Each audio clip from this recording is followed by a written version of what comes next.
Avec mes camarades, on est ravis de vous accueillir ici pour cet événement à La Rochelle. Donc événement qui a été basculé par l'actualité parlementaire. Malheureusement, Mathilde Panot ne pourra pas être présente parce qu'elle a été retenue par le vote de la taxe Zuckman. Et en tant que présidente du groupe La France Insoumise à l'Assemblée nationale, elle ne pouvait pas déroger du tout. Enfin, c'était pas possible. Donc on est vraiment désolé. On s'est posé la question de l'annulation, mais on ne s'est posé pas longtemps. Parce qu'il semble que se retrouver pour évoquer les problèmes de régime dans lequel on vit, dans le contexte actuel, bon, c'est plutôt pertinent quand même, quoi, de maintenir. Bah oui. Et puis Pierre-Yves Cadalin nous a tout de suite proposé de maintenir pour faire honneur au travail accompli par les camarades. Et donc on le remercie vraiment chaleureusement pour sa présence.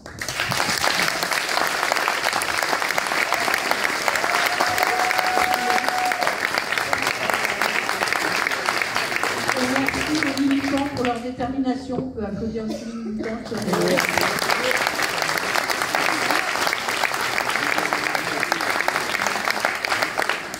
Donc, comme le montre la situation politique du pays, le déni de démocratie, omnipotence du président de la République, il est nécessaire de changer de régime pour une version plus démocratique de notre mode d'organisation politique, la 6e République. Et pour en parler, donc, on a été très honorés d'accueillir la présidente du groupe de La France Insoumise à l'Assemblée nationale, Mathilde Panot, et c'est fait partie de nous. Donc on remercie encore une fois très chaleureusement Pierre-Yves Cadalin pour sa présence. Pierre-Yves Cadalin, qui est député de la 2e circonscription du Finistère. Et ça fait de nombreuses années que Pierre-Yves Cadalin est en pointe sur le sujet de la 6e République. Il a été un des porte-parole du N6R, mouvement pour la 6e République, fondé par Jean-Luc Mélenchon 2 ans avant la création de la France Insoumise.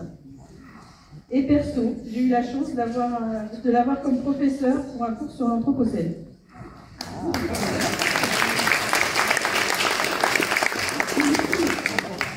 Donc dans ces circonstances de changement de programme, après son discours à la tribune, il a été convenu qu'on ferait une séance de questions-réponses avec le public à la fin. Et donc on est ravis de t'accueillir ici et de vous accueillir dans cette superbe salle du quartier Mireuil, qui est un des quartiers populaires de La Rochelle. Ici on est vraiment très loin des multipropriétaires de Airbnb.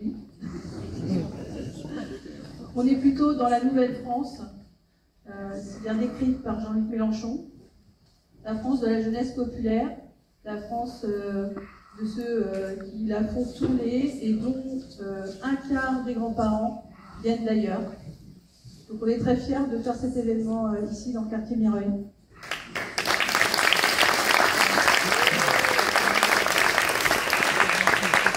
Mais il est temps maintenant d'accueillir à la tribune celui qui va commencer, Nino Salin. Il a été désigné co-chef de file avec Véronique Bonnet pour les élections municipales à La Rochelle. Pour ceux qui ne connaîtraient pas Nino, Nino vit à La Rochelle depuis 15 ans. Il est co-animateur du groupe d'action Les Jeunes Insoumis Rochelais. Il est très engagé dans l'association LGBTQIA+, le Boucan des Paillettes.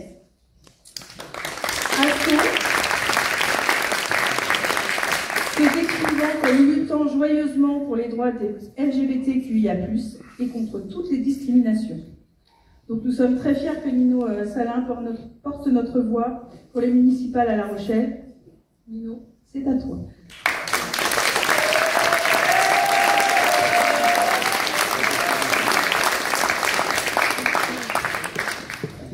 Bonsoir. Bonsoir. J'aimerais vraiment remercier chacun d'entre vous qui a fait le déplacement pour venir ici à La Rochelle, à l'appel de nos camarades des différents groupes d'action de La Rochelle, mais aussi de Charente-Maritime, qui ont permis d'organiser tout ça. Et je vous remercie, M. Pierre-Yves Cadelan, d'être venu nous rendre visite. Nous partageons toutes et tous dans cette salle un sentiment commun. Face à l'intolérable et à l'inacceptable, ça suffit. Ça suffit de subir constamment le mépris de ceux d'en haut. Alors je ne désigne pas ceux au dernier rang, attention. Mais ceux qui bafouent notre démocratie, qui précarisent et mettent en danger nos vies, qui protègent les riches au détriment des pauvres, qui détruisent le vivant et à peu près toutes les ressources qui existent, et qui bradent nos services publics.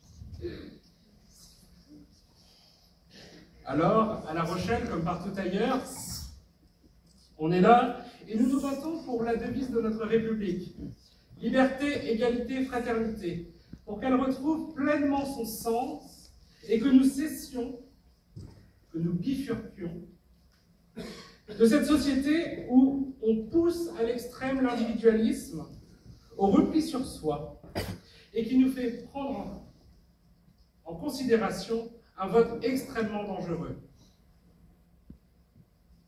Certes, à La Rochelle, il est peu probable que le RN passe. Cette peste brune n'a rien à faire ici. Mais elle a déjà commencé à envahir le sud du département. En prouve, si j'ose dire, l'élection intolérable de Pascal Markowski. Et on pourrait penser qu'on est épargné ici. Mais on aurait tort. La cocarde s'est installée à La Rochelle. Allons-nous accepter ça? Non. Bien sûr que non, on ne va pas accepter ça. Notre ville a un slogan, belle et rebelle. Et pourtant, il ne faut pas la considérer comme une simple ville de tourisme, de villégiature. Ce n'est pas une ville de carte postale, comme certains aimeraient nous le faire croire, en mettant en place toujours plus de Airbnb et en sortant du marché de longue durée, des logements qui pourtant sont essentiels. Non, ici, on a un décor de théâtre qui est lisse, en apparence, mais derrière lequel se cachent les mêmes choses que partout en France. La misère, l'exclusion, la pauvreté. Ici, le nombre de personnes à la rue a plus que triplé depuis la crise sanitaire. On dépasse aujourd'hui les plus de 300 personnes qui chaque jour dorment dans la rue, ne sachant même pas s'ils pourront se lever demain. Améliorer leur prise en charge, faire en sorte que les hébergements d'urgence ne soient plus saturés, ça doit être une de nos priorités. Pouvoir accompagner ces hommes et femmes à un retour à la vie normale doit être central dans notre vision. Ici, toujours à La Rochelle, les quartiers populaires croulent sous la pauvreté, atteignant un taux qui dépasse les taux nationaux. On est à plus de 15% de personnes pauvres. Et si on regarde dans le détail, c'est toujours les mêmes qui sont visés. C'est les quartiers en périphérie. Ce taux de pauvreté, il atteint 46% à Mireuil, 45% à Villeneuve-les-Salines, 37% à Port-Neuf. Alors oui, on est là, pour celles et ceux qu'on n'entend plus, et nous agissons. Ces derniers mois, les groupes d'action de La Rochelle, comme de toute la Charente-Maritime, n'ont pas chômé. À l'assemblement, nous avons participé aux luttes sociales, aux manifestations et aux piquets de grève. Nous avons accompagné les associations, les syndicats et les étudiants de l'Université de La Rochelle dans chaque lutte spécifique pour un dénominateur commun, Emmanuel Macron, et plus largement le capitalisme. On a été là devant les mairies, dans les rues, dans les assemblées citoyennes, pour défendre celles et ceux qui subissent cette précarité, cette exclusion, les hausses de loyer, la pollution, l'intoxication par les pesticides, mais pas que, puisque le chantier Marcel Paul nous prouve qu'on peut aussi être intoxiqué en ville. Quand tous les autres partis ont tourné le dos à l'international et ont refusé de voir ce qui se passait au Moyen-Orient, les groupes d'action de La Rochelle ont été là. Mais à Rochefort aussi, ils ont été là, et à Saintes, pour dénoncer ce génocide. Car il était hors de question de considérer qu'un peuple en valait mieux qu'un autre. Aujourd'hui, nous en sommes à la 104e mobilisation. Nous avons également été le soutien régulier du Centre communal d'action sociale de La Rochelle. Et nous avons interpellé la collectivité sur la gestion de ce CCAS, considérant qu'une externalisation de certains services irait à l'encontre même des principes de solidarité qui devraient tous nous animer. Nous étions là avec les travailleurs et les travailleuses sociaux pour défendre un modèle de société où l'entraide et la solidarité priment sur la vision strictement comptable des services sociaux et sur le marchandage des prestations. Nous avons répondu présent à l'appel du collectif Zéro Toxique dont je vous parlais un peu plus tôt, quand les enfants des écoles et tous les habitants du quartier ont été empoisonnés par des promoteurs avides et irresponsables.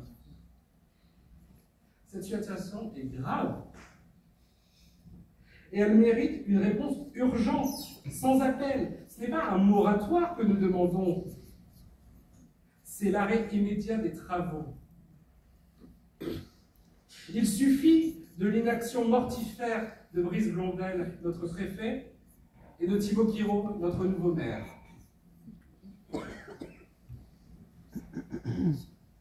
Nous avons également répondu présent pour lutter contre les projets écocides qui traversent notre département, mais pas que.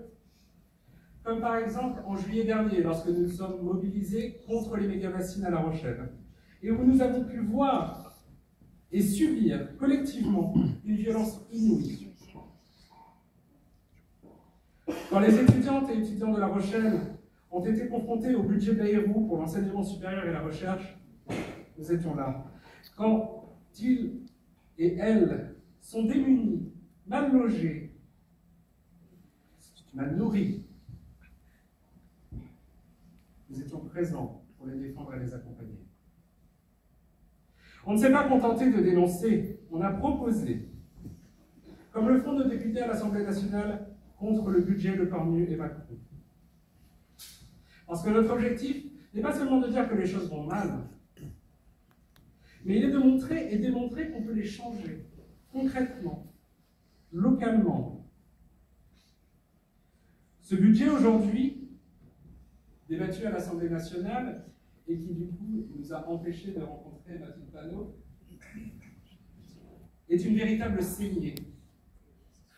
C'est 4,7 milliards en moins pour les collectivités locales.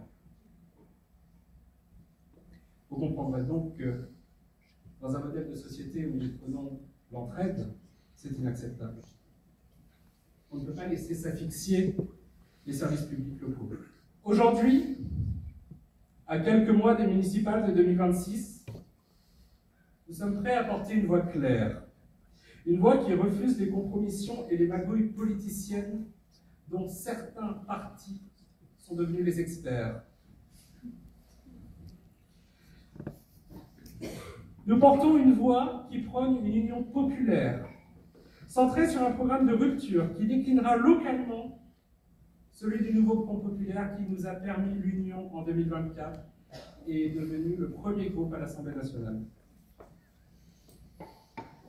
Cette voix, elle cherche avec exigence à rassembler des partenaires fiables. Le collectif Assemblée citoyenne, mais aussi certains partis de gauche que nous croyons porter les mêmes valeurs.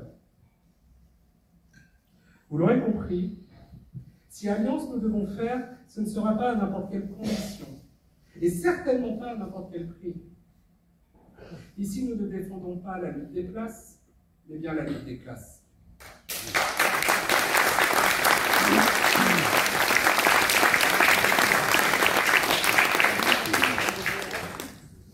Mais ne nous y trompons pas. Notre mouvement, c'est exactement pour qui et pourquoi nous nous battons. Nous n'avons pas peur du mot radicalité. Nous le revendiquons. Nous savons quel est notre héritage à gauche. et savant à quel point cela peut faire peur à la bourgeoisie et aux médias. Parce que les municipales sont un moment décisif pour la démocratie locale, nous aurons enfin l'occasion de redonner le pouvoir au peuple, réellement et pas artificiellement comme c'est le cas actuellement. Nous souhaitons la mise en place d'outils qui permettront aux citoyennes et citoyens de contrôler l'activité des élus afin qu'elles s'assurent du respect de leur mandat électif. En somme, nous voulons une démocratie locale qui soit vraiment participative et qui cesse de faire passer les élus pour des sur-citoyens. Nous portons des propositions concrètes qui s'inscrivent dans un programme cohérent et ambitieux. Il nous faut rendre le transport gratuit. Il faut impérativement que l'on puisse faire en sorte que les cantines deviennent bio pour que les enfants ne tombent plus malades. Il faut qu'on puisse redonner aux travailleuses et travailleurs la possibilité de se loger décemment et à des prix fixes et bas. Aujourd'hui, certains doivent galérer pendant des semaines, des mois, pendant des années. Alors, monsieur le Premier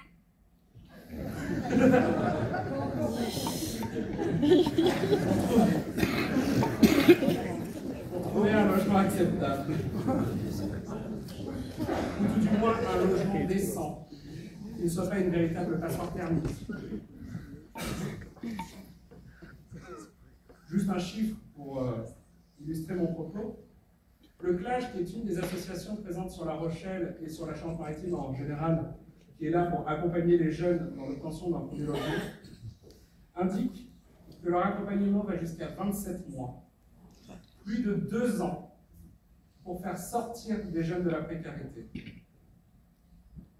Et ces associations n'existent malheureusement pas pour les adultes. Donc, ça va être encore pire. Aujourd'hui, nous avons des travailleurs qui doivent s'exiler à Maran, dans la plaine de Nice, après parfois d'1 heure de leur lieu de travail. C'est tout simplement inacceptable. Avec ces municipales, nous pouvons reprendre en main nos villes et donner du pouvoir aux citoyennes et citoyens. Et c'est sur cette ambition qu'entre en jeu le véritable sujet de ce soir, la 6e République. Il est plus que temps d'abattre la citadelle craquelée du monarque présidentiel et de faire mieux. La 6e République, ce n'est pas une formule, ce n'est pas un rêve d'intellectuel. C'est la seule manière de reprendre la main. C'est la seule manière pour que les citoyens puissent révoquer les élus quand ils trahissent leur mandat. Pour que les décisions se prennent dans les quartiers, dans les communes, dans les assemblées populaires, et non plus dans des bureaux fermés avec des rideaux occultants. C'est une république où la parole du peuple vaut plus que les intérêts privés. On en a marre que Bernard Arnault nous dise quoi penser, que Bolloré rachète tous les médias et nous dise « Ah, ça c'est bien, ça c'est pas bien ». Ça suffit. Nous voulons une république où la dignité n'est plus négociable. Elle doit être au cœur du projet. Alors oui, ce soir on parle de la 6e République, mais au fond ce qu'on veut c'est reprendre notre avenir en main. Que la politique cesse d'être un spectacle pour redevenir une action collective, un espoir pour toutes et tous. Que La Rochelle ne soit plus seulement une carte postale, mais le visage d'une ville populaire, solidaire et surtout toujours rebelle. Et on est là pour ça. On ne lâchera pas, on ne lâchera rien. Vous pouvez compter sur nous. Et maintenant, j'aimerais que vous accueilliez Pierre-Yves Cadalan.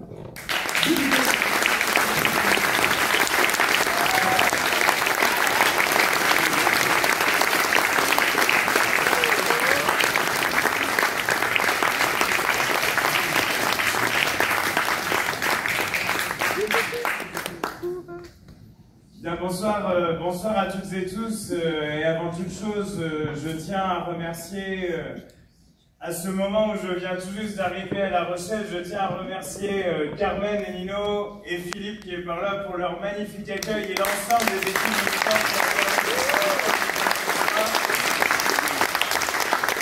Parce que dans un moment où il y a tant besoin d'action collective, tant besoin de mobilisation, tant besoin, y compris d'échanger pour comprendre ce qui se passe, pour s'orienter dans l'action, pour essayer de voir comment juger d'une situation qui semble toujours plus complexe et qui, comme Nino vient de le dire, n'est souvent et rarement très bien éclairée par les médias. Eh bien, à ce moment-là, il y a besoin, effectivement, d'échanger, de discuter et, surtout, de faire exister des collectifs, quels qu'ils soient, associatifs, syndicaux, politiques, qui aspirent à l'émancipation de la société et qui sont attachés à ce qu'est fondamentalement dans ce pays l'esprit républicain. Alors, une fois que j'ai dit ça, je commence secondement par vous transmettre, bien entendu, l'amitié et les excuses de notre présidente de groupe Mathilde Panot, parce qu'elle aurait vraiment beaucoup apprécié être parmi vous, pouvoir échanger avec vous. Mais effectivement, les obligations qui sont celles d'une présidente de groupe, eh bien, l'ont retenue à La Rochelle. Je pense que ce n'est que partie remise, elle sera tout à fait contente de revenir. Donc voilà, je vous transmets son salut, et vous transmettant son salut, je tiens aussi à vous partager le fait que, pour la connaître depuis longtemps, et parce qu'effectivement, être un élu ne fait pas de nous des surcitoyens. Mathilde est avant tout une militante associative, qui est ensuite devenue une militante politique, et qui a chevillé au corps la nécessité d'un engagement sincère et collectif, et effectivement aussi, d'une certaine manière, important, soit le poste qu'elle occupe, puisqu'elle est tout de même présidente du premier groupe d'opposition de gauche dans ce pays. Eh bien, je peux vous le dire, parce que je la connais depuis longtemps, elle est restée ce qu'elle a toujours été depuis que je la connais, c'est-à-dire maintenant une bonne dizaine d'années, c'est-à-dire une femme de conviction, sincère, qui ne veut rien lâcher, et qui sait pourquoi on se bat, et pour qui on se bat, et qui du coup, et c'est bien normal, nous permet à nous toutes et tous, dans les échanges aussi, de ne jamais perdre la boussole. Et c'est ce à quoi servent dans n'importe quel collectif des personnes qui, accumulant l'expérience et qui ayant aussi des qualités particulières pour garder l'attachement au principe, eh bien, c'est bien à cela, d'une certaine façon, que Mathilde s'emploie. Et je voulais lui rendre cet hommage parce que lorsqu'on occupe une telle fonction, parfois, bien des choses que l'on fait restent invisibles. Parce que présidente de groupe, vous voyez, c'est comme présidente d'association, vous connaissez ça, il y a peut-être aussi des syndicalistes dans la salle. Il faut un peu tout régler ce qui se passe à côté, et puis justement, on va dire que le temps médiatique, le temps où on va s'exprimer, c'est vraiment la partie mineure du temps passé en général, et ça, je tiens à le souligner. Voilà, donc je suis ravi d'être là, et je sais très bien que je ne la remplacerai jamais, mais justement, nous sommes complémentaires, alors on reviendra peut-être tous les deux un de ces jours. Bref.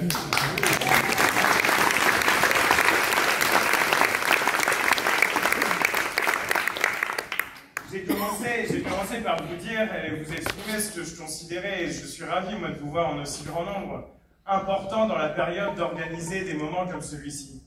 Des moments où on peut vraiment discuter. Tout à l'heure, on va même pouvoir avoir un petit échange. Parce que, honnêtement, et là on peut parler de ces dernières semaines, mais si on remonte à encore un peu plus avant, il y a une atmosphère qui, d'une certaine façon, est déroutante. Vous voyez, à Brest, donc où j'ai été élu député, une personne est venue me voir il y a un an en me disant « Mais comment ça se fait qu'on se retrouve avec Barnier Premier ministre ?» Et c'était vraiment...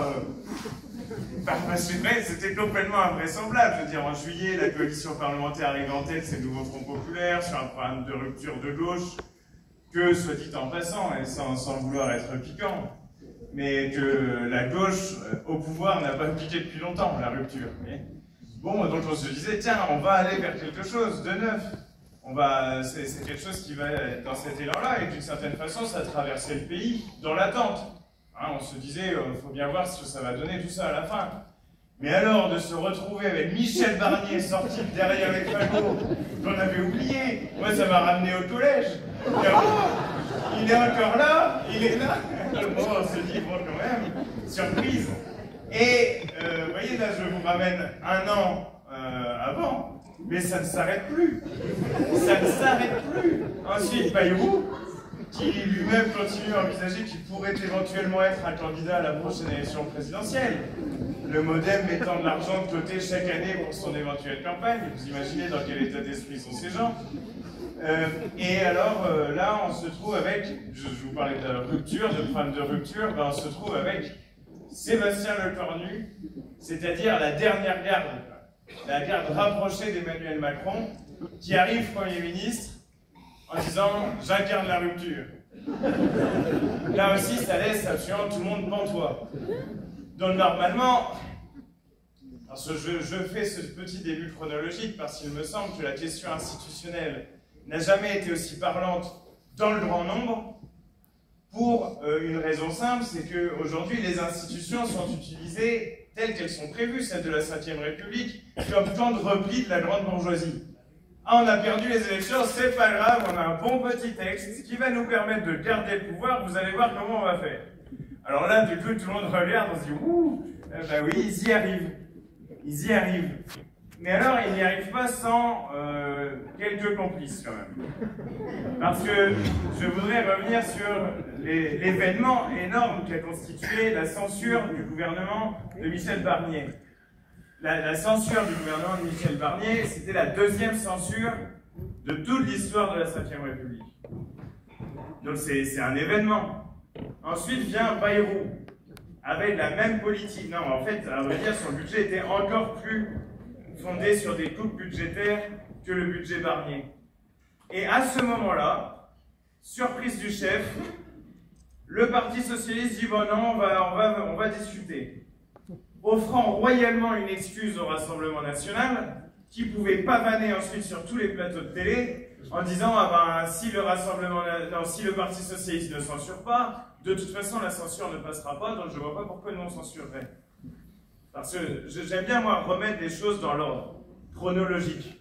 C'est-à-dire qu'à ce moment-là, c'est le Parti socialiste qui dit d'abord qu'il ne va pas censurer, ce qui offre une porte de sortie énorme au RN, qui avait été contraint à la censure, parce que dans un certain nombre de circonscriptions où il y a un électorat ouvrier, populaire, qui, de mon point de vue, s'égare absolument, parce que le Rassemblement national ne correspond en rien aux intérêts qui les serviraient. Mais quand même, quand ils voyaient que c'était eux qui permettaient à Macron de rester au pouvoir, il y avait une petite pression importante sur les députés RN.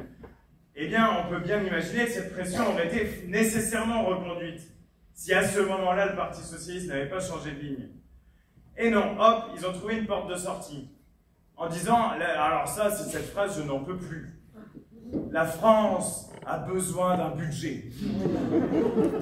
Alors n'importe lequel, ils peuvent faire n'importe quoi, mais c'est vrai, le jour où il y aura enfin un budget, on peut vous doubler les franchises, augmenter les franchises médicales, augmenter les tarifs de la mutuelle, couper dans l'éducation nationale, mais en fait, la première chose qu'effectivement n'importe qui va se dire, c'est oh, je suis content, ce matin on a un budget. C'est incroyable, cette formule, elle est proprement incroyable. Et elle est tellement répétée qu'à la fin, bon, oui, je veux dire, on n'est quand même pas, on finit par y croire, effectivement. Parce qu'on ne prête pas en permanence le discours public de mauvaises intentions. Il y a une phrase de Trotsky que j'aime beaucoup, je ne sais pas si je peux bien le citer, mais il dit les êtres humains ne vivent pas de politique. C'est vrai. Je veux dire, on n'est pas là, ça c'est pour des militants, et encore plus peut-être quand militant on est élu, ben, il faut avoir toujours ça en tête. Je veux dire, c'est pas politique matin, midi et soir. Hein. Et donc c'est en permanence, c'est compliqué de vivre en permanence avec l'idée que ce qui est dit de la sphère publique est quelque part faux, ou donc on finit par se dire, bon ok, on a besoin d'un budget. Mais le budget, et j'y insiste, parce que le budget, il peut être reconduit par loi spéciale en essayant pendant ce temps de résoudre la crise politique. Pourquoi je reviens à février dernier, c'est-à-dire le moment Bayrou? Parce que à ce moment-là, si le Parti socialiste et le Rassemblement national censuraient Bayrou, Emmanuel Macron n'avait pas retrouvé son pouvoir de dissoudre l'Assemblée nationale. C'est-à-dire que s'il y avait censure de Bayrou et censure de n'importe quelle autre clones qu'il mettrait par la suite. Le Cornu, on peut en imaginer d'autres, hein, Elisabeth Borne, et puis on remet Gabriel Attal, on peut faire le défilé. D'ailleurs, à l'Assemblée, on se dit, mais tiens, alors déjà on ne connaît pas les ministres probants, on se dit c'est qui? Mais alors, on se dit, maintenant ils commencent à s'appeler tous Monsieur le Ministre. Parce qu'au bout de 3-4 gouvernements qui s'enchaînent, ben, dans l'Assemblée, vous n'avez plus que ça.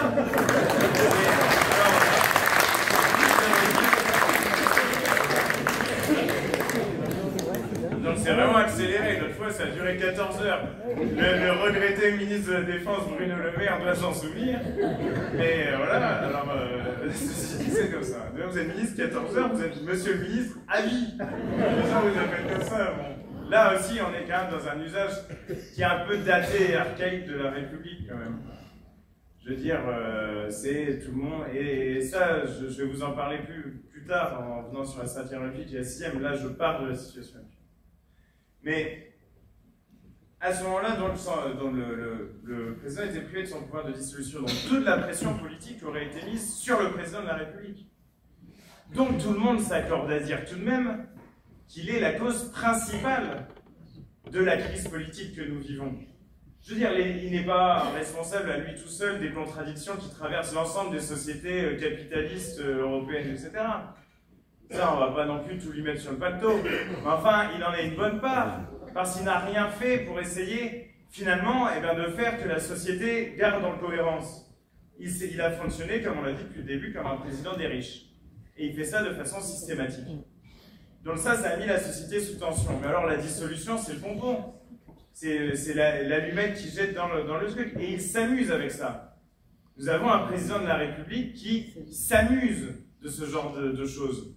Lorsqu'il arrive depuis la Slovénie, j'anticipe un peu sur la suite des événements, parce que je suis encore à février, mais lorsque récemment, il vient en Slovénie et puis il dit, depuis l'étranger, hein, ce qui est quand même assez rare, qu'un président parle de la situation politique intérieure depuis un autre pays, il dit non, mais de toute façon, il n'y a pas de suspension de la réforme des retraites, là, on vous vend du vent. Alors là, tous les éditorialistes de plateau et machin, qui faisaient que ça depuis des jours, la superbe victoire du Parti Socialiste et tout. Et alors là, Macron, bah non, il n'y a rien du tout, salut. Alors ça fait partie, là, j'aime pas psychologiser la politique, donc il y a une situation de crise structurelle qui est liée au fait qu'effectivement il a pris le parti politique des riches, mais il y a une autre dimension à cette histoire.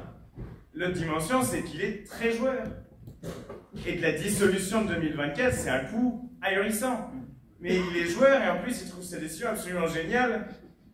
Et y compris sur la dissolution de 2024, il disait, bah, on verra, mais dans l'histoire, on retiendra que ça a été vraiment un truc excellent. Il en est toujours persuadé. Bref. Donc ça, à ce moment-là, février. Donc, ce que je veux dire, c'est qu'on ne va pas dédouaner les uns et les autres de leurs responsabilités. On aurait gagné 8 mois. Parce que là, nous nous trouvons donc avec le Cornu. Après, là aussi, un fait inédit dans l'histoire, c'est le Premier ministre qui demande un vote de confiance, alors qui sait qu'il va le perdre, en se disant, oh là là, ça sent mauvais ce mouvement social, là, il va y avoir une grève générale, je ne sais quoi, moi je m'en vais. Courage, fuyons. Donc il fait ça, nomination de Le Cornu par la suite, et si vous voulez, on se trouve à ce moment-là dans une situation qui est la situation présente, avec cette question de nouveau, il nous faut un budget. On revit l'année dernière. Il faut un budget. Le budget est d'ailleurs davantage fondé sur des coupes budgétaires encore que l'an passé, absolument pas sur des recettes fiscales qui viendraient des plus fortunés du pays. On en a eu encore la preuve cet après-midi, c'est-à-dire la taxe Zuckman a été battue par une alliance entre la Macronie et le Rassemblement national. Et alors, tout ça, pourquoi ? Parce que là encore, il n'y a pas eu censure, et cette fois-ci, du Parti Socialiste tout seul. Alors, superbe. Eh bien, contrepartie, il n'y aura plus de 49.3. Donc ça, effectivement, c'est un article et un alinéa de la Constitution que tout le monde a fini par connaître, parce qu'il a été extrêmement employé, vu que Macron est en situation de minorité, en tout cas pas de majorité confortable depuis 2022. C'est-à-dire que, quand vous n'avez pas de majorité, le gouvernement engage sa responsabilité sur un texte. Ça veut dire qu'il dit c'est comme ça, ou sinon vous me renversez. Donc ensuite s'ensuit un vote qui censure ou pas. sachant de la censure, il faut qu'il y ait plus de 289 députés qui votent « je censure ». C'est pas un vote à majorité simple. Bon. Donc voilà. Alors, mais maintenant, on va découvrir un nouvel alinéa de la Constitution grâce à ce magnifique accord. C'est le 47 alinéa 3. Et le 47 alinéa 3, vous allez voir qu'il est pire que le 49.3. Parce que quand même, De Gaulle et ses amis, ils avaient une certaine forme de réticence, pour parler vraiment avec un mot qui est sans doute en deçà de ce que vous en pensez, vis-à-vis des parlementaires, du parlementarisme en général.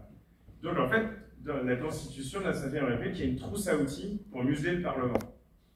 Tiens, pour que vous vous rendiez compte, parce qu'on est, même si tout ça c'est des choses que je connaissais, mais en fait, une fois qu'on est là à l'intérieur, un parlementaire n'a quasiment aucun pouvoir dans cette République. Vous voulez mettre un texte à l'ordre du jour, c'est quasiment impossible. Donc ça, en circonscription, les députés reçoivent des gens, et puis il y en a plein qui disent « Oui, je ferai une proposition de loi, je machin ». Bon bah oui, mais la proposition de loi, elle sera dans un bon placard, et elle ne sera jamais discutée à l'Assemblée nationale. Et d'une certaine façon, le député n'a pas non plus le droit, imaginez-vous, de proposer des dépenses dans le cadre des discussions budgétaires. Parce que, on considère que des députés, c'est des fous furieux irresponsables. Alors que le gouvernement, très raisonnable, tout ça, ce dont ils font la démonstration chaque jour.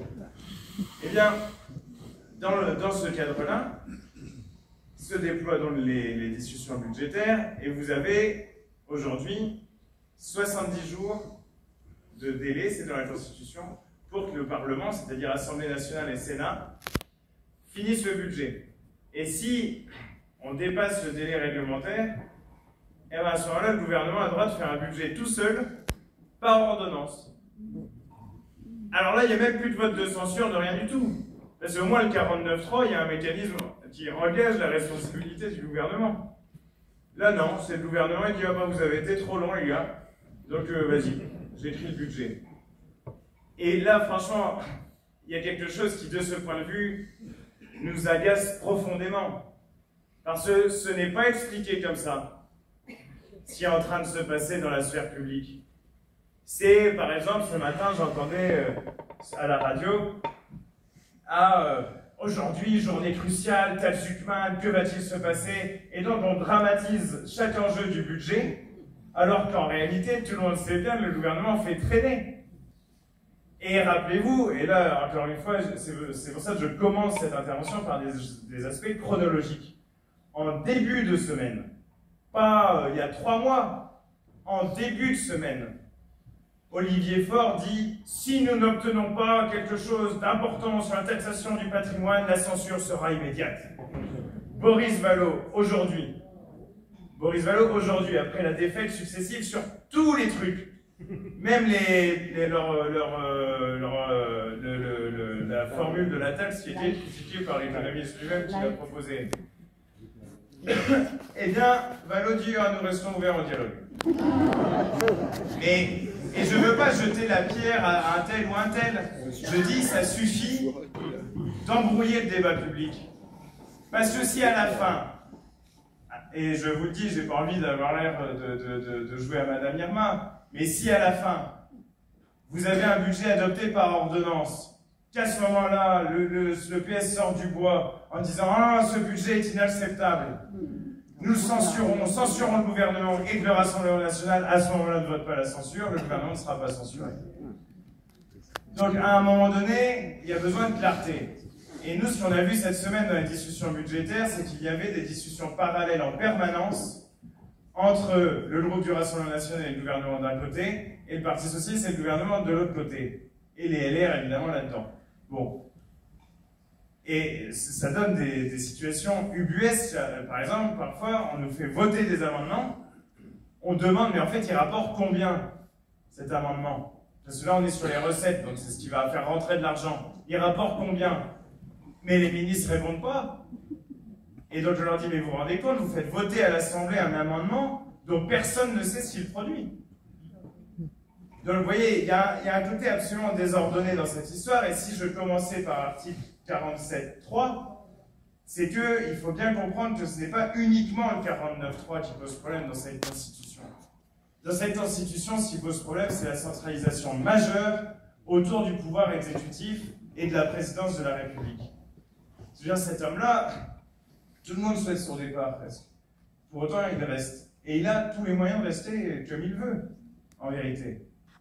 Et donc, il continue, il fait durer, il joue, comme disent là, ça aussi, ça fait partie des expressions, parce que ça fait un petit moment que je m'intéresse un peu à la politique.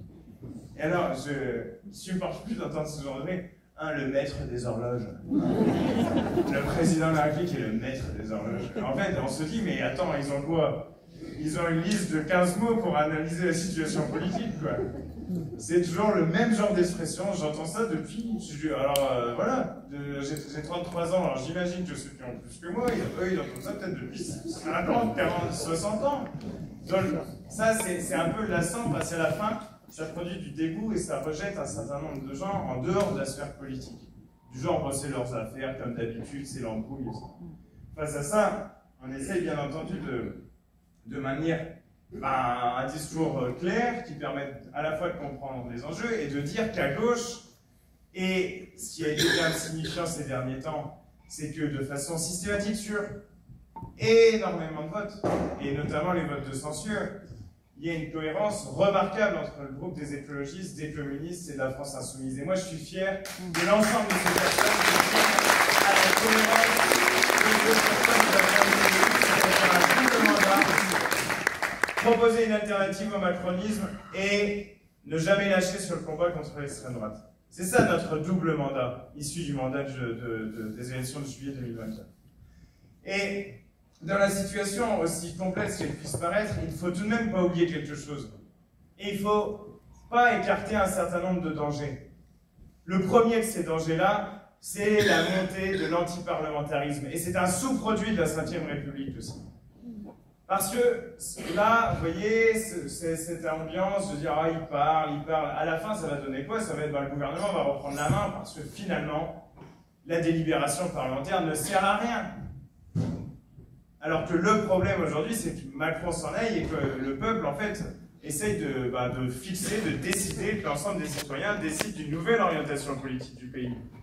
Qu'il y ait quelque chose de clair qui puisse se produire. Au lieu de ça, eh bien, on alimente dans l'espace public la critique du parlementarisme, et c'est nous, particulièrement, les insoumis, qu'on vise avec ça.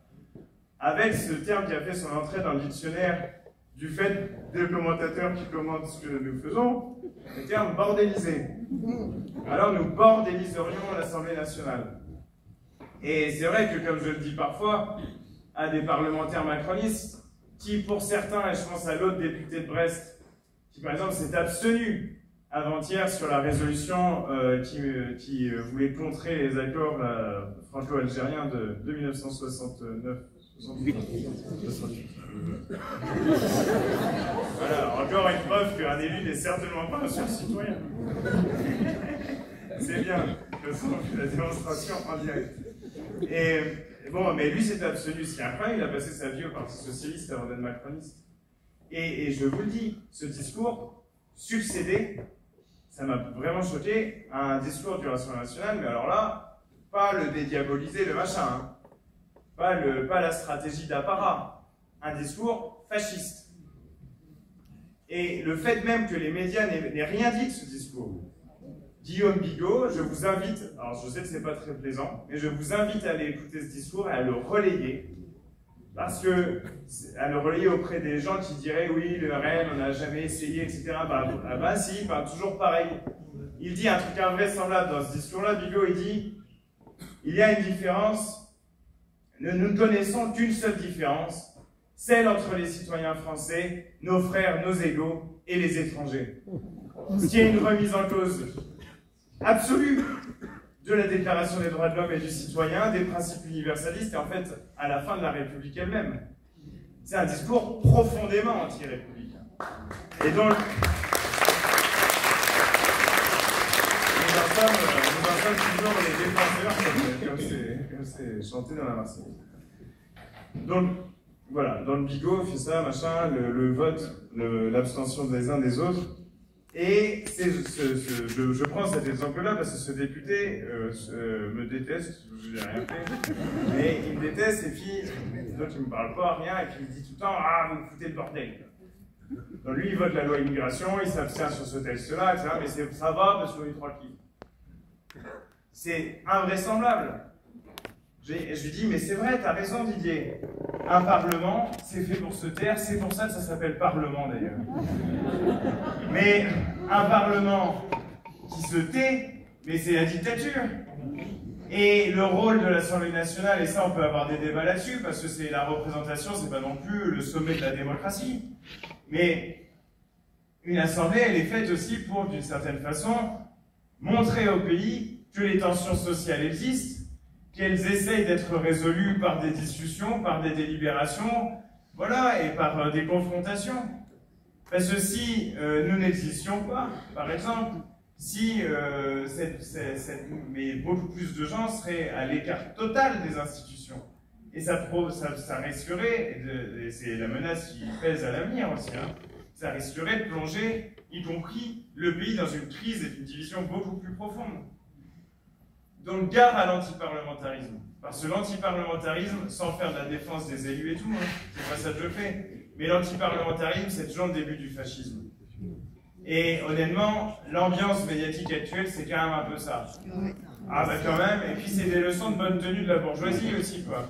Alors comment ils s'habillent, ah puis qu'est-ce qu'ils ont à crier. Enfin je veux dire, il y a un livre d'histoire du mouvement ouvrier, et puis en fait vous retrouvez les mêmes trucs qu'ils disent tout le temps, quoi.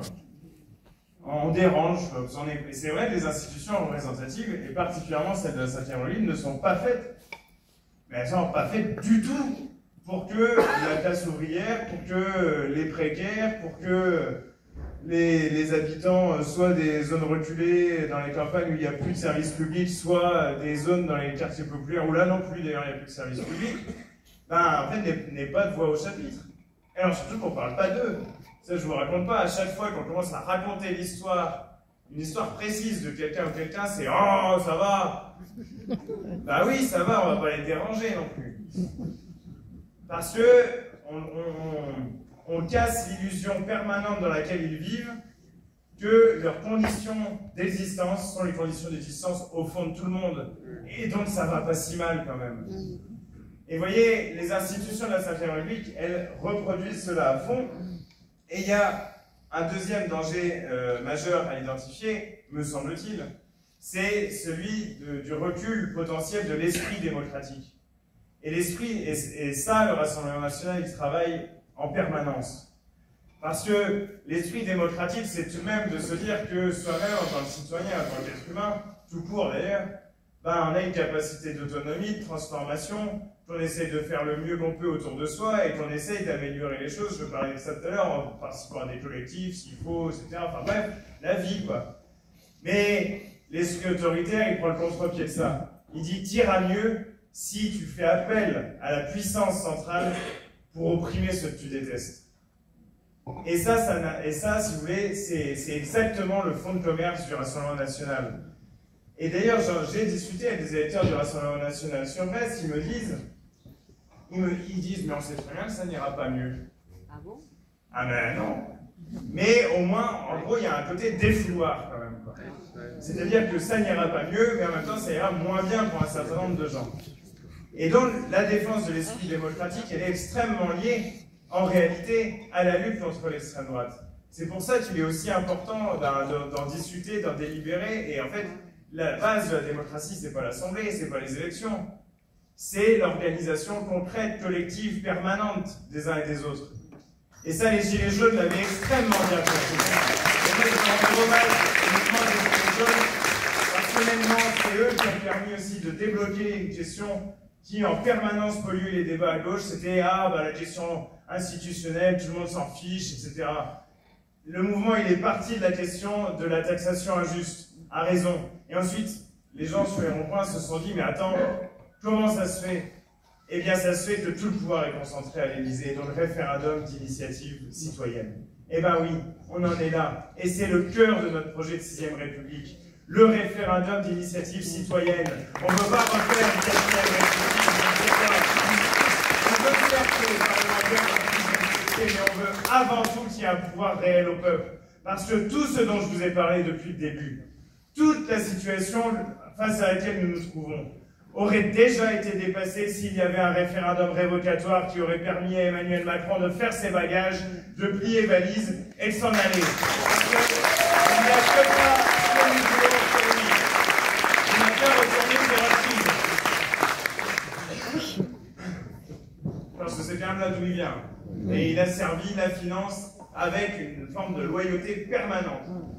Donc ça, c'est une chose. Et deuxième chose, l'abrogation de la réforme des retraites. Là aussi, aberration démocratique.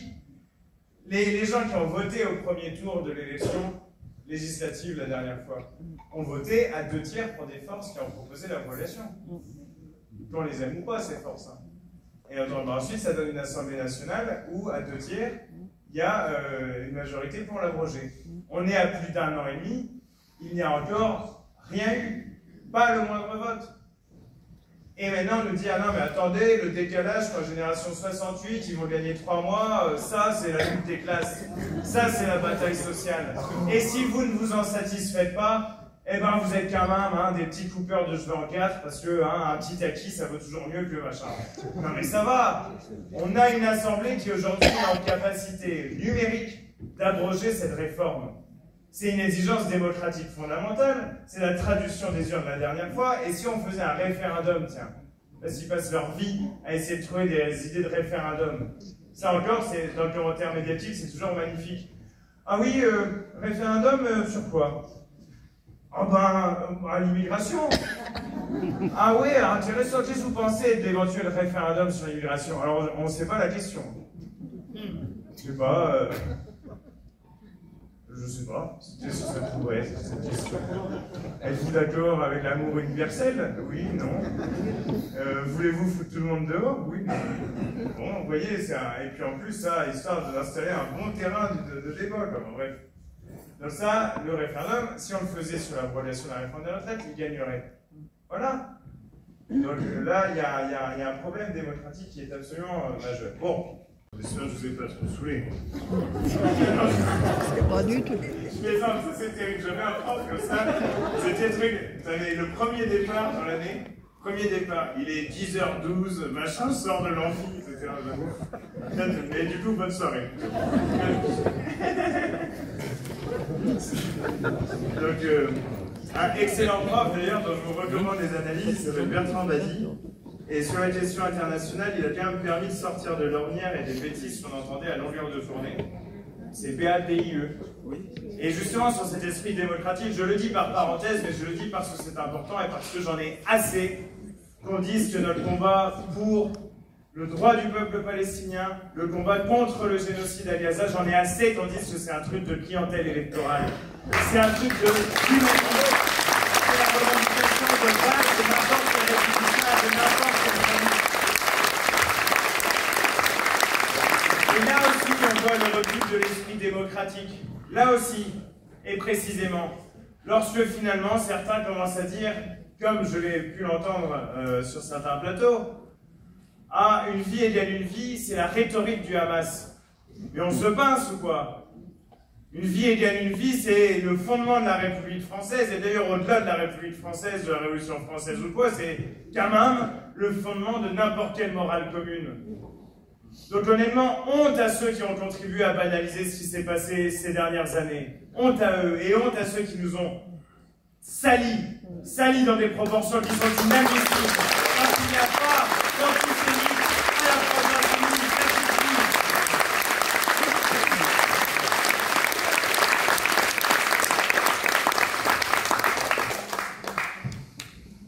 Et alors, cette situation générale, effectivement, qu'elle pose, je vous en ai déjà dit un certain mot, la situation de la Ve République. Donc je ne vais pas revenir longuement, parce que vous avez compris la centralité du pouvoir exécutif, vous le saviez déjà, et cette centralité qui là entre en crise majeure parce qu'elle est confrontée à une crise de double légitimité. D'un côté le président, de l'autre l'Assemblée nationale nouvellement élue, avec quasiment autant de participation que pour une élection présidentielle. Et donc ça, c'est une situation que les institutions de la Ve République ne peuvent pas tenir dans la durée. Là, 18 mois, je peux vous dire, ça va être long. Ça va être long. Et ils le savent très bien là-haut. Ils savent très bien que tenir 18 mois dans ces conditions, c'est compliqué. Et ils ont donc besoin d'appui, ça je vous en ai aussi parlé quelque peu, mais ils ont besoin d'appui pour tenir, et notamment d'appui d'un certain nombre de forces traditionnelles qui se disent bah, quand même, on ne va pas polluer nos élections municipales avec une crise nationale. Mais mettez cette crise sous le tapis un peu, qu'on puisse réélire nos maires tranquilles. Or, justement, et je me permets d'ailleurs de féliciter Nino qui nous a fait un super discours et c'est courageux de venir prendre la parole ainsi, eh bien, la force insoumise, elle va aussi être présente au municipal, mais parce que l'échelon municipal doit être celui de la revitalisation de la démocratie dans le pays, parce qu'il faut donner du pouvoir dans les quartiers, dans tous les quartiers, parce qu'il faut cesser avec la gestion technocratique des villes, avec l'idée que tiens, on va faire ci, puis on va demander la couleur du bâtiment, ou la couleur du transport, ou la couleur de je ne sais quoi. Non! Il y a manière et moyen de construire une vraie force démocratique dans les communes. Et c'est ça aujourd'hui, me semble-t-il, que doit contribuer à construire la gauche de rupture, la gauche issue du nouveau Front populaire et son programme.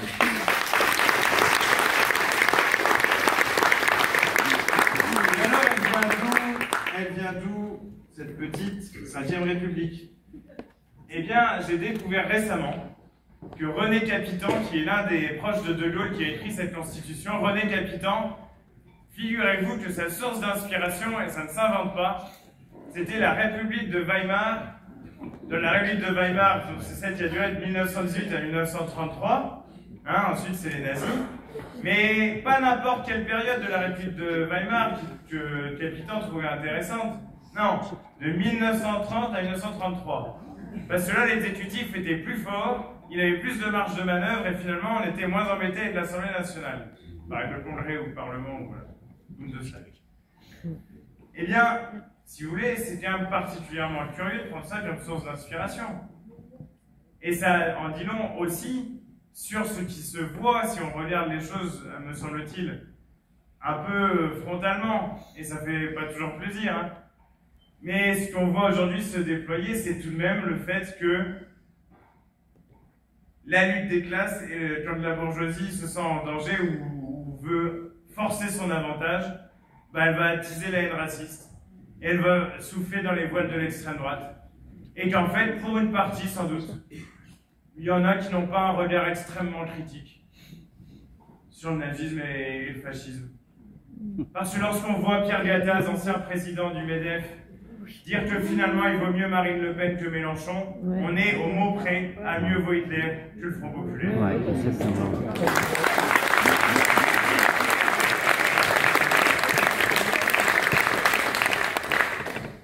C'est bien parce que, heureusement, vous voyez, parce que vous devez dire, il y a plein de petites fiches, mais en fait, j'ai dit des trucs déjà donc c'est pas chronologique. Je dis ça parce que moi, parfois, je fais ça. Je dis, ouais, punaise, il reste des fiches.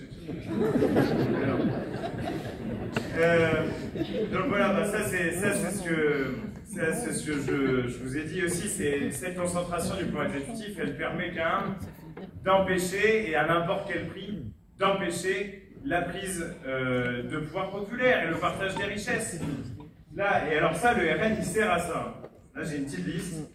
Ils ont voté contre la taxe Zuckman, contre le rétablissement de l'impôt sur la fortune, contre la hausse des contributions des grandes entreprises et des hauts revenus, contre la taxe sur les jets privés, les yachts et les super héritages, contre la taxe d'habitation pour les 20% les plus riches, contre la surtaxe temporaire des grandes entreprises et contre toute réelle taxation des holdings et montages financiers qui permettent de faire de l'évasion fiscale. Voilà, ça c'est le bilan du Rassemblement national. Et ils peuvent toujours vendre des choses ici ou là, mais si jamais, et nous ferons tout pour que ça n'arrive pas, mais si jamais ils arrivent au pouvoir, en termes de politique économique, ça sera la même chose. Hein. La même chose en pire, sans doute. Regardez Orban. Orban, il a carrément augmenté le temps hebdomadaire de travail, etc. Enfin voilà, c'est le néolibéralisme dans son plus pur état. Et Bardella est la pointe avancée de cela au sein du Rassemblement national. Mais en fait, dans ce truc pour empêcher quoi, vous allez dire que je parle trop du Parti socialiste. Je vous dis qu'il y a quelque chose d'assez simple et d'assez important dans l'époque. Nos principaux adversaires, ceux que nous devons défaire et ce pourquoi nous devons nous engager, c'est la lutte contre l'extrême droite et contre ceux qui ont permis qu'elle arrive aussi haut, c'est-à-dire les macronistes. Voilà nos principaux adversaires. critique avec ceux avec qui on a fait alliance aux dernières élections, c'est parce qu'on a un désaccord fondamental sur la stratégie qui permet de les défaire. Et ce désaccord fondamental, il n'est pas mineur. Il y en a qui pensent, et je le dis parce que je pense qu'il faut que ça soit expliqué dans ces termes, c'est-à-dire d'expliquer comme c'est pensé, quoi. Le Parti Socialiste pense qu'il va falloir aller rechercher l'électorat, d'ailleurs c'est la vieille thèse de François Hollande, on a vu ce que ça a donné au gouvernement, c'est une élection se gagne au centre. Donc on va rechercher les gens qui sont partis du Parti Socialiste vers la Macronie. Et on va tenter de faire des compromis programmatiques pour permettre de gagner de cette façon-là.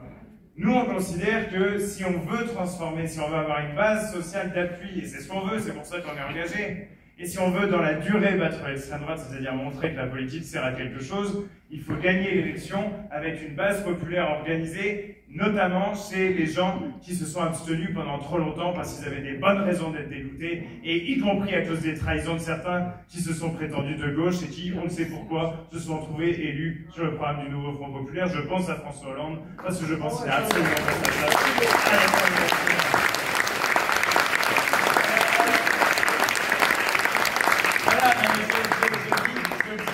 Nos adversaires principaux, sans aucun doute, c'est l'extrême droite et la Macronie. Sans aucun doute. L'extrême droite d'abord, et la Macronie parce qu'ils déstructurent la société de telle sorte à leur permettre de gagner. Et que certains, finalement, le bon vent aidant, ils se retrouveront peut-être là-bas. Voilà, donc ça, je le rappelle. Mais en même temps, il faut quand même, parfois, mettre les gens face à leurs contradictions. C'est ce qu'on fait avec le Parti Socialiste. J'ai redécouvert une vieille expression.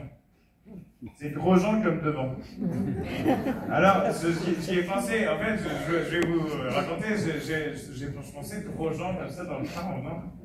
Et en fait, je me dis, c'est quoi cette expression? Donc j'ai tapé sur Google, il m'a mis gros gens comme devant.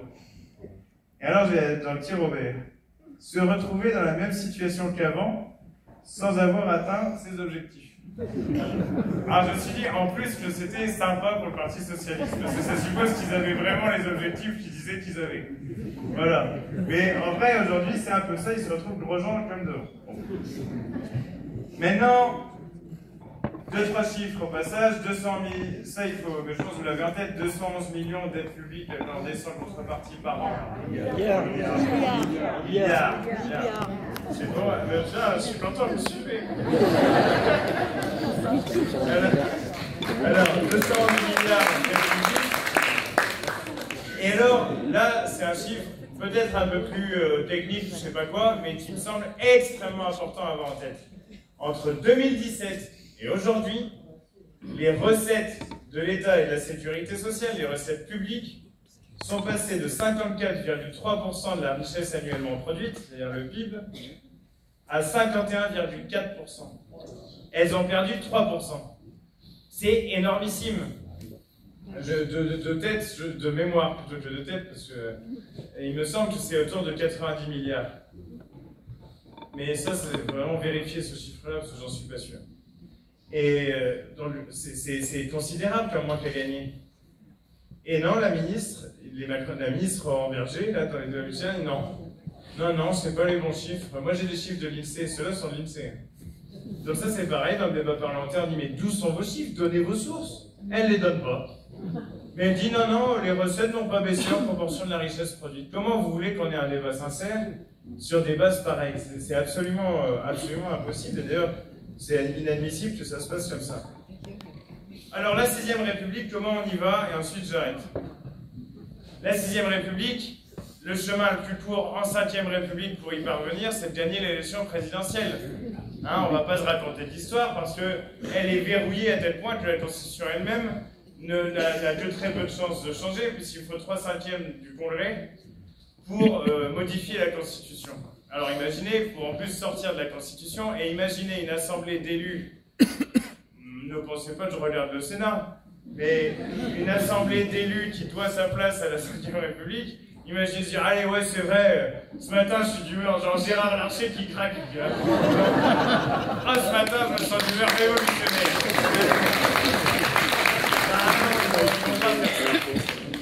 Donc quel est le processus que nous proposons? Eh bien, gagner l'élection présidentielle, convoquer un référendum ensuite pour demander si les Français souhaitent, dans le moment qui est le moment présent, voilà, qu'une assemblée constituante soit convoquée. Si oui, on l'élit et on la tire au sort en partie. Et bon, bah sinon, on remet le projet à plus tard, c'est pas non plus un drame absolu. Je veux dire, c'est une idée qui me semble extrêmement importante, qu'il faut qu'on continue. Mais c'est important de demander d'abord aux citoyens s'ils pensent que c'est le bon moment. Et c'est à ça que sert ce premier référendum. Le premier référendum sur la constituante, élection de la constituante travaille pendant 18 mois. Ensuite, la nouvelle constitution est soumise à référendum pour qu'elle soit approuvée. Ça peut paraître très exotique dans la 5e République, mais c'est exactement comme ça que la 4e est née. Et dans la première version de la 4e, elle a été refusée. Et donc la constituante s'est remise au boulot, et la 2e a été acceptée. Donc c'est ce processus-là qu'on veut mettre en marche. Désolé, j'ai pas de... En place. C'est ce processus-là qu'on veut mettre en marche. De toute façon, En place. En place. En route, très bien. En chemin. Tiens, vous pourrez fonder un parti qui s'appelle En Chemin. On est 300, ça suffit. Hein. Il y a des partis avec moins de ça. Donc voilà. Ah oui, bah, en plus j'allais vous dire qu'ils changeaient de nom tout le temps. C'est En Marche, ensuite Redescendre. Alors c'est un peu biblique. Si vous avez En Marche, genre c'est Lazare, quoi. Et puis Renaissance, c'est carrément la résurrection. Et alors, en même temps, si on le vire, j'espère qu'il ne reviendra pas. Donc, voilà. Ça, c'est le processus. Le contenu, c'est lequel? Je crois que j'ai parlé suffisamment du contenu. Parce qu'il sera évidemment laissé à libre détermination des comités constituants qui discuteraient partout dans le pays, d'un droit de pétition des corps intermédiaires, tout ça pendant les travaux de la constituante, et des délibérations de l'Assemblée constituante elle-même, au sein de laquelle ne pourront siéger aucun élu de la 5e République. Je le dis, c'est important. Parce que cela permet aussi d'avoir un souffle nouveau. Et deuxième obligation, les élus de la constituante ne pourront pas se présenter aux premières élections de la 6e République. Pour éviter qu'ils taillent d'une certaine façon des institutions à leur mesure. C'est exactement ce que, par exemple, le général de Gaulle a fait, dans la situation historique qui était la sienne. Donc voilà. Et ensuite, il y a deux principes, on va dire trois principes majeurs, qui doivent guider les travaux. Et effectivement, avec ce plus fort et des pouvoirs plus forts aux parlementaires, parce qu'on croit davantage à l'intelligence collective, on pense que effectivement, une assemblée qui délibère, c'est plus intéressant qu'un gouvernement. Moi, je siège à la commission des affaires étrangères. Il y a quand même du boulot, théoriquement, en ce moment. Mais on fait rien, monsieur, on fait rien. J'exagère. Mais nous n'avons pas de pouvoir de décision, puisque tout ce pouvoir de décision est intégralement aux mains du gouvernement et du président de la République. Moi, j'ai fait, il y a un an, une intervention, je leur ai dit, mais quand même, dans le cadre actuel, dans la situation qui est la nôtre, le président est quand même très peu légitime, la commission des affaires étrangères de l'Assemblée pourrait prendre une place plus importante et on pourrait discuter de formules, d'orientation, qu'y compris nous proposerions comme commission dans le débat public à l'exécutif, c'est-à-dire une forme de rapport de force. Alors là, tu dis ça, ils te regardent, non, attends, nous, la commission plutôt tranquille. On va pas se mettre à faire des choses pareilles. Non, bon, j'exagère en plus, bon. Voilà. Je ne vais pas m'attribuer moi-même à l'antiparlementarisme que je venais de dénoncer. Donc non, mais c'est important. La commission des affaires étrangères, elle a eu beaucoup plus de pouvoir sous d'autres républiques. C'est pour vous prendre un exemple concret. Parce qu'à ce moment-là, il y aurait des discussions publiques accessibles à tous, par exemple, sur la position que la France doit prendre sur la Palestine. Voilà, et puis on verrait quels sont les arguments des uns des autres, etc. Des arguments qui devraient à la fin aussi argumenter en termes de droit international. Moi, à un moment donné, dans la commission, j'ai critiqué fortement le ministre des Affaires étrangères parce qu'il nous avait fait un truc infâme. En réponse à une question au gouvernement de David Guiraud, il avait dit oui, en gros, vous donnez du grain à moudre aux antisémites, etc. sur une question qui portait sur le génocide à Gaza. Et vraiment, c'était odieux, parce qu'il avait mis devant lui la Shoah en disant « Vous n'avez pas le droit de parler de Gaza ». Et c'était horrible. Et moi, je le lui ai dit en commission qu'il avait fait quelque chose d'inacceptable. Et ensuite, il me dit « Viens, venez ». Il me dit « Mais vous pourriez quand même me donner votre argumentation juridique sur pourquoi c'est un génocide ?» Donc, je la lui ai présentée. Je lui ai dit que Ronnie Broman considérait que, un grand nom du droit international humanitaire, Ronnie Broman considérait qu'effectivement il y avait bien là un génocide en train d'être commis. Il me dit qui ça?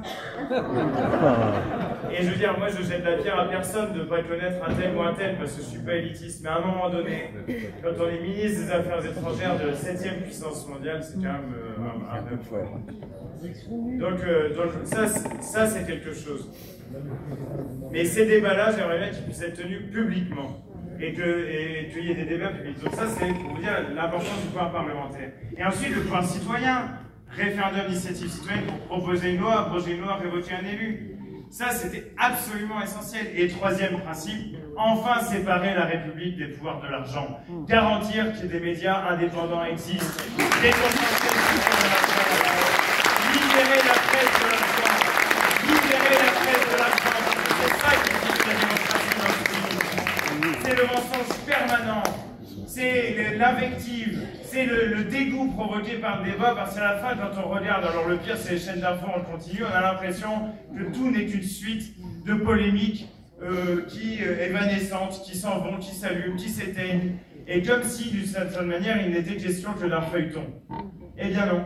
La politique est chose plus sérieuse et il faut donc qu'il y ait un pluralisme médiatique réel qui ne permette pas l'appropriation par un certain nombre de milliardaires de l'espace public. Et je pense particulièrement à Vincent Bolloré, qui là déploie complètement son arsenal, avec les bouquins et tout. Il publie ce grand esprit de notre temps, Jordan Bardella. Donc ça, c'est les trois directions générales. Et effectivement, il y a une autre dimension, la dernière dimension de la République, c'est d'adapter nos institutions aux grands défis qui sont les nôtres. Et notamment, ce grand défi, le défi le plus essentiel sans doute, c'est le défi écologique. C'est le changement climatique, c'est la réorientation de nos organisations sociales et de notre structure sociale pour faire face à cela. Eh bien, de ce point de vue-là, nous sommes favorables à inscrire la règle verte dans la Constitution, c'est-à-dire à faire en sorte qu'une norme juridique suprême dans la Constitution dise qu'on ne peut pas puiser davantage dans les ressources naturelles qu'elles sont capables à long terme de rendre. Et ça, si vous voulez, c'est une dimension de transformation profonde de l'ordre social et politique. Hein. Parce qu'il faut, si on applique ça, je vous prends juste un exemple et je conclue. Mais l'exemple, c'est la loi sur l'arrêt de l'extraction de pétrole au large de la Guyane que Hulot avait voulu faire adopter. Enfin, d'ailleurs, elle a été votée, mais en fait vidée de son contenu, parce que des contrats d'exploitation étaient déjà signés, notamment avec Total au large de la Guyane, des contrats d'exploration, désolé, et dans ce que le code minier appelle le droit de suite, eh bien, les contrats d'exploration donnent lieu à des contrats d'exploitation, et ça, avec un droit qui va sur 80 ans. Et donc, il est toujours possible de faire pour ces contrats-là, jusqu'en 2060-2070, d'exploiter des hydrocarbures en France, alors que c'était l'objet de la loi de les interdire. Et bien ça, pour asseoir cette décision-là, c'est la liberté d'entreprendre qui est toujours mise en avant, vous voyez. Donc c'est pour ça qu'il faut changer les institutions. Et j'en termine par un appel. Vous êtes là, nombreux et nombreux. Autour de vous, je pense qu'il est essentiel dans le moment politique que nous vivons, et dont j'ai essayé de rendre compte de l'ambiance, des solutions possibles que nous pouvions y apporter, il est essentiel de convaincre de ne pas lâcher, de continuer à s'y intéresser. Alors parfois un peu de loin, parce que ça fait quand même du bien de se remettre à distance, mais de se dire que la lutte sociale et la lutte politique ne sont pas déconnectées, que la vie du quotidien n'est déconnectée ni des mobilisations collectives, ni de la lutte politique. Et qu'en réalité, il y a une priorité aujourd'hui si on ne veut pas que la France renoue avec le pire de son histoire, parce que la menace fasciste elle est toujours là. La priorité aujourd'hui, c'est de s'inscrire sur les listes électorales quand on n'y est pas inscrit, quand on est inscrit à un autre endroit et que le jour de l'élection, on va avoir la peine d'y aller.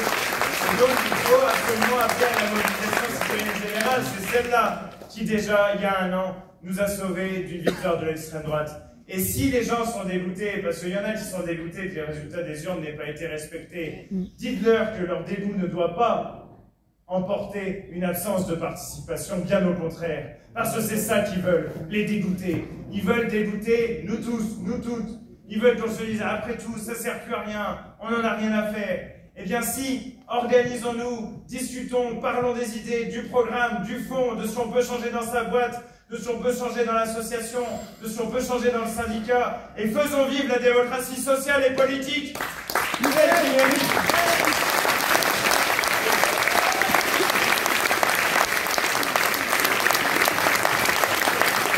J'ai commencé par vous parler de Mathilde Panot, je termine avec elle. Parce que nous avons quelque part une passion commune pour la poésie. Et je me rappelle qu'avant d'être élue députée en 2017, elle avait conclu son rassemblement de second tour par ce poème de Nazim Hikmet, un poète turc que je vous recommande, que je vous partage donc. Et qui est comme un poème d'espoir dont nous avons besoin, parce que l'espoir nourrit l'action. Et voici ce qui est écrit. Si je ne brûle pas, si tu ne brûles pas, si nous ne brûlons pas, comment les ténèbres deviendront-elles clarté?